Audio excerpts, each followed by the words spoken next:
Bom, continuando o nosso trabalho, na aula de hoje nós vamos ver conjunto das partes de A. Eu sou o professor Alci Reis e gostaria que vocês acompanhassem comigo. Vamos lá. Bom, vamos continuar lá. Agora vamos falar do conjunto das partes de um determinado conjunto dado. Então, olha lá. Vou colocar aqui agora as partes de A. Então, agora vamos ver o que significa as partes de um conjunto A. Vamos supor que eu tenho um conjunto A, vou colocar um pequenininho aqui, só para ficar mais fácil de a gente representar tudo. Eu tenho um conjunto A aqui, que é composto pelos elementos 1, 2 e 3. Certinho? Então, vamos lá. Quais são as partes de A? As partes de A são todos os subconjuntos possíveis desse conjunto A. Então, quais são eles? O primeiro é o vazio, certo? Que é um subconjunto do A. Outro, o subconjunto unitário 1. Esse cara também é um subconjunto de A. O subconjunto unitário 2. O subconjunto unitário 3. O subconjunto com dois elementos, 1 e 2. O subconjunto com dois elementos, 1 e 3. O subconjunto com dois elementos, 2 e 3. Certo?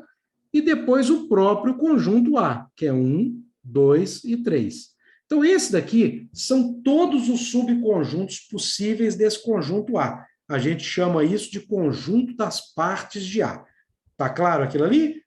Olha bem, a gente pode simbolizar esse conjunto das partes de A como sendo P de A. Então, se eu simbolizar e colocar todos esses caras aqui, esses conjuntos, como elemento de um conjunto, então eu simbolizo esse conjunto como o conjunto das partes de A, que são quais? Ah lá, aqueles que eu já tinha feito ali, né? Vazio, 1, 2,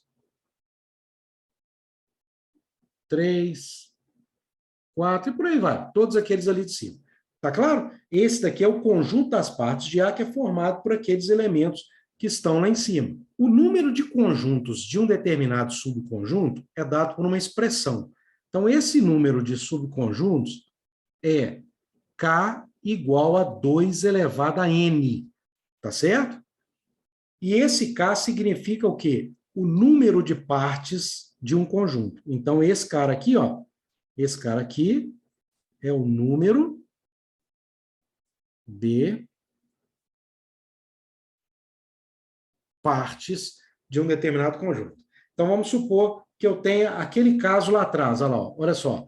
Eu tenho o meu conjunto A que tem 3 elementos, não é? Esse N aqui é o número de elementos do conjunto. Isso aqui é o número de elementos do conjunto. Então, olha bem, naquele caso lá em cima, né? Se eu quero saber quantas partes tem aquele conjunto A, eu faço 2 elevado a 1, 2, 3 elementos. 2 elevado a 3. 2 elevado a 3 vai dar 8. Olha, esse 3 não é o 3 que está aqui, não. É o número de elementos que tem no conjunto. Eu conto aqui, se fosse A, B e C, seria 3. Eu colocaria 2 elevado a 3. Dá 8. Olha lá, pode contar. Ó. 1, 2, 3, 4, 5, 6, 7, 8 elementos. Tá claro aquilo ali, gente?